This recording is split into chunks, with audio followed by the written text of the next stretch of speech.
आज सबसे पहले हम गूगल घोटाले का विश्लेषण करेंगे। ये घोटाला आपके साथ हर रोज हर पल हो रहा है, लेकिन इस घोटाले के बारे में आपको कोई जानकारी नहीं है। 21वीं सदी में इंफॉर्मेशन यानी सूचना ही सबसे बड़ी पूंजी है और दुनिया के आम लोगों की जानकारियां गूगल और फेसबुक जैसी कंपनियों की तिजोरियों में बंद हैं। आप में से भी ज्यादातर लोग गूगल का इस्तेमाल किसी न किसी रूप में जरूर करते होंगे। गूगल दुनिया का सबसे बड़ा सर्च इंजन है और दुनिया की सबसे ज्यादा वैल्यूएबल कंपनियों में से एक है।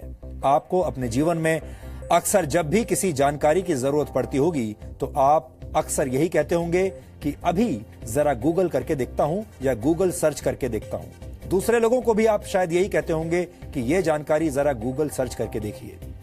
एक अनुमान के मुताबिक गूगल के पास हर एक मिनट में कम से कम 40 लाख सर्च क्वेरीज आती हैं और इन सर्च क्वेरीज के जो जवाब आपके सामने आते हैं उनकी मदद से आप हर रोज कई तरह के फैसले लेते हैं। यानी गूगल सर्च के रिजल्ट्स आपके फैसलों को प्रभावित करते हैं।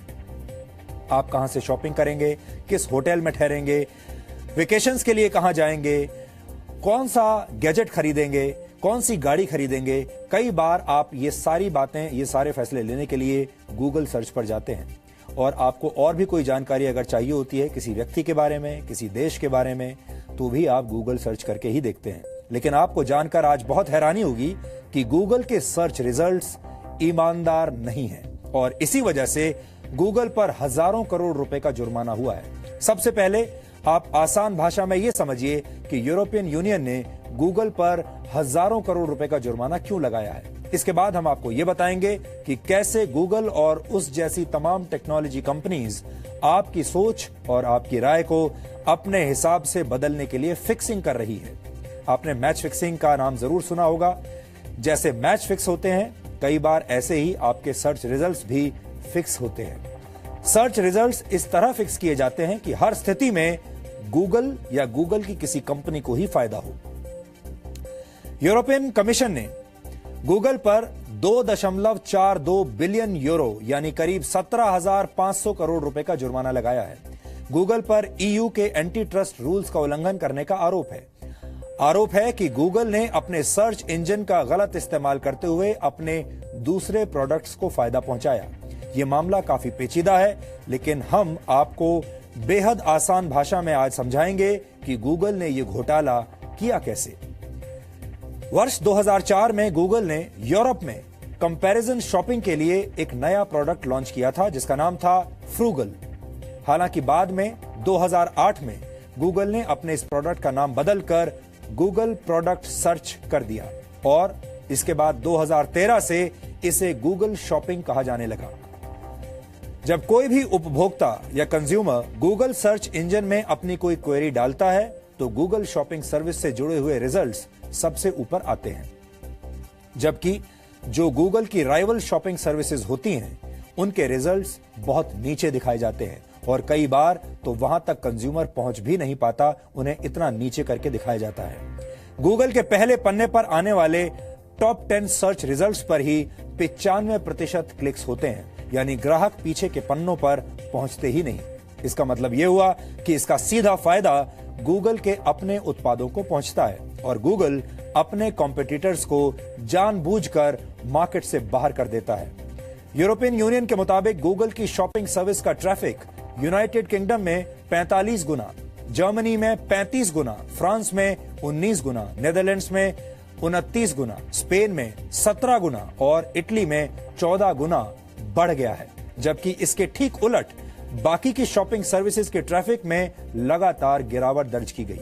ऐसी वेबसाइट्स का ट्रैफिक यूके में 85%, जर्मनी में 92% और फ्रांस में 80% तक गिर गया है। यानी इन वेबसाइट्स पर जाने वाले लोगों की संख्या में इतनी भारी गिरावट दर्ज की गई है।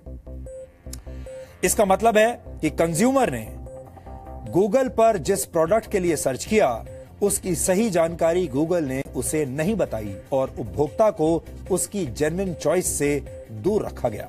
हालांकि गूगल ने इन तमाम आरोपों से इनकार किया है, लेकिन यूरोपियन कमीशन ने गूगल को यह चेतावनी भी दी है कि अगर उसने अपनी ऐसी गतिविधियां 90 दिनों के अंदर बंद नहीं की तो उसके खिलाफ और भी बड़ा जुर्माना लगाया जा सकता है।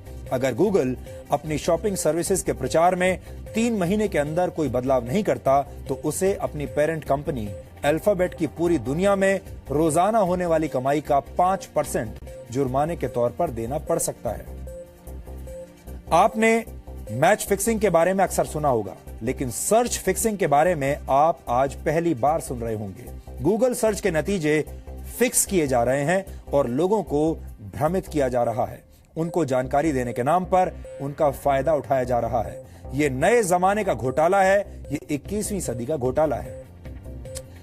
आप लोग भारत में रहते हैं, आपने अक्सर घोटालों के बारे में सुना होगा। भारत में तो हर रोज कोई ना कोई घोटाला होता ही रहता है। बड़े बड़े घोटाले भी हुए हैं, लेकिन वो तमाम घोटाले भ्रष्टाचार से संबंधित थे। उनमें रिश्वत ली गई थी, पैसे का लेन देन किया गया था, कमीशन खाई गई थी। लेकिन ये 21वीं सदी है, अब घोटाले बिल्कुल अलग तरीके के होते हैं और ये इंफॉर्मेशन टेक्नोलॉजी का घोटाला है, क्योंकि आज के संदर्भ में सबसे बड़ी पूंजी जानकारी है। इंफॉर्मेशन सबसे बड़ी पूंजी है और अगर इंफॉर्मेशन को फिक्स कर दिया जाए तो ये सबसे बड़ा बदलाव ला सकता है। ये खबर देखकर आपको ये समझ में आ गया होगा कि कैसे गूगल आपके साथ धोखा कर रहा है। हालांकि गूगल की शॉपिंग सर्विस भारत में नहीं है, लेकिन भारत में गूगल के बाकी प्रोडक्ट्स जरूर हैं और गूगल का सबसे बड़ा बाजार है सर्च इंजन। अब यह बात साबित हो चुकी है कि गूगल अपने सर्च रिजल्ट्स के साथ छेड़छाड़ करता है, उन्हें फिक्स करता है। ऐसे में हो सकता है कि इसका असर भारत में गूगल का इस्तेमाल करने वाले लोगों पर भी पड़ता हो। अब हम आपको यह समझाते हैं कि गूगल और फेसबुक जैसी कंपनियां कैसे आपकी ओपिनियन यानी राय और फैसलों को प्रभावित कर रहे हैं और आपको इसके बारे में जरा सी भी जानकारी नहीं है। खास बात यह है कि आपको इसके बारे में कभी पता ही नहीं चलता। ऑक्सफोर्ड यूनिवर्सिटी के एक रिसर्चर ने अमेरिका के 50,000 लोगों की वेब ब्राउजिंग हिस्ट्रीज पर एक स्टडी की। ये ऐसे लोग थे जो नियमित रूप से ऑनलाइन न्यूज पढ़ते थे। इस स्टडी में पता चला कि लोगों को वही खबरें पसंद आती हैं जो उनके नजरिए से मेल खाती हैं और तमाम इंटरनेट कंपनीज उन लोगों के सामने उन्हीं के नजरिए से मिलती जुलती सूचनाएं पेश करती हैं। तमाम कंपनियां अगर चाहें तो अपने फायदे के लिए इन सूचनाओं के साथ छेड़छाड़ कर सकती हैं। यहां एक और शब्द का अर्थ आपके लिए समझना जरूरी है और यह शब्द है एल्गोरिथम।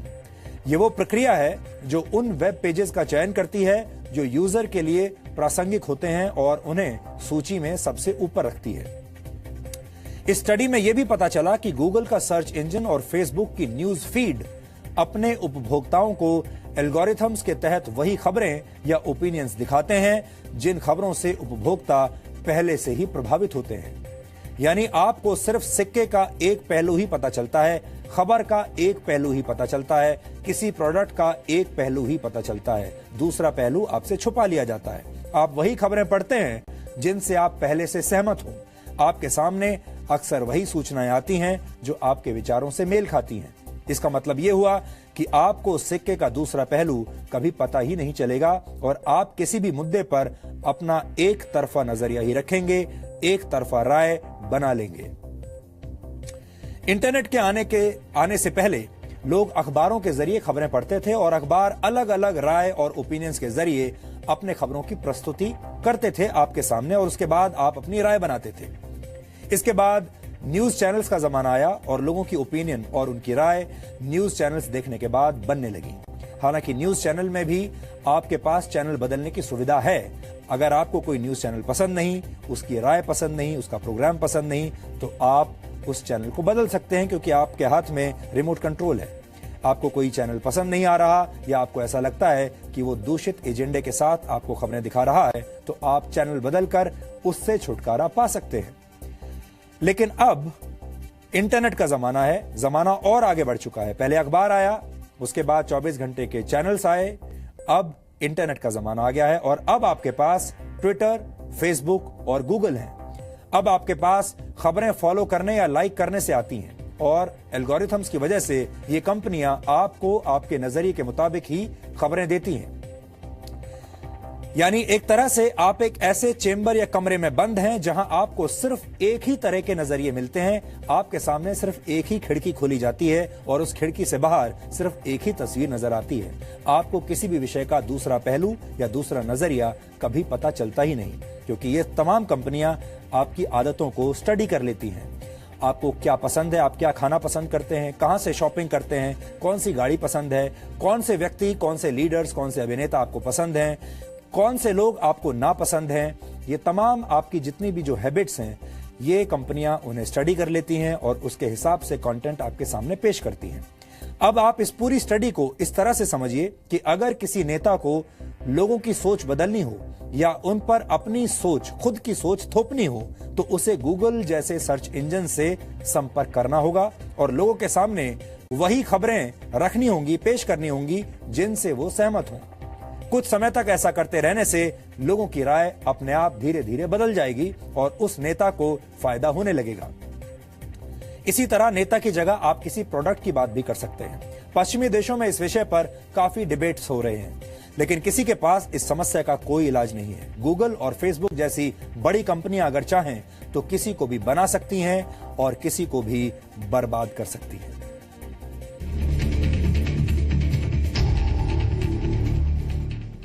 आपके साथ हो रहे गूगल घोटाले का डीएनए टेस्ट।